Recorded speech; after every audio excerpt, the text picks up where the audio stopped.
It's the first Friday of the month, and with it comes the monthly employment report out of the U.S. We've spent a lot of time over the past year talking about why this report has lost a lot of the market-moving influence it once had, and this continues to be the case for today's release.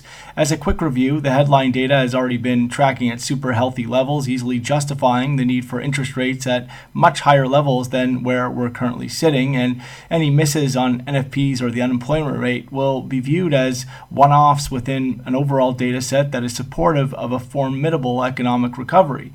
And beyond this point, we're also in a different kind of market these days, with all things political taking on a much bigger role as an influencer of market direction. And so, as has been the case of late, the only component within the jobs report that should have real market-moving potential is the hourly earnings component within the data. This is the component that has been abnormally subdued despite aggressive central bank intervention efforts to stimulate the economy back to health. And this is the component that has the ability to warn of inflation on the horizon, something that could make for a much more difficult job over at the Fed if all of a sudden the Fed finds itself under intense pressure trying to decide between raising rates to combat the return of rapidly rising inflation or allowing for inflation to surge to keep the economy from being strangled by higher rates.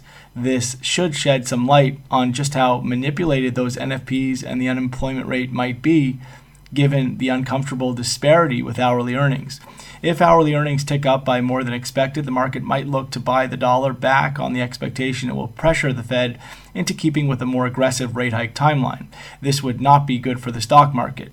If hourly earnings come in below forecast, it could fuel additional dollar profit taking, though we aren't as convinced the stock market has much more room to be feeling good about an indicator that will have the Fed less aggressive with normalization at a time when there's little the Fed will be able to do in terms of offering additional accommodation. Looking at the data itself, NFPs are expected to come in at 200K, which would have job growth in 2018 surpassing the previous year with 1 month to go. The unemployment rate is broadly expected to hold steady at a 49-year low of 3.7%.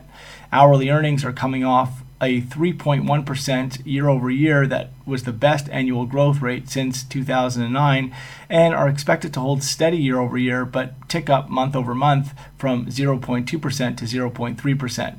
Technically speaking, if we're to use euro dollar as the proxy, keep an eye on 114.20 above and 113 below as the key levels that would need to get broken to offer a clearer directional insight.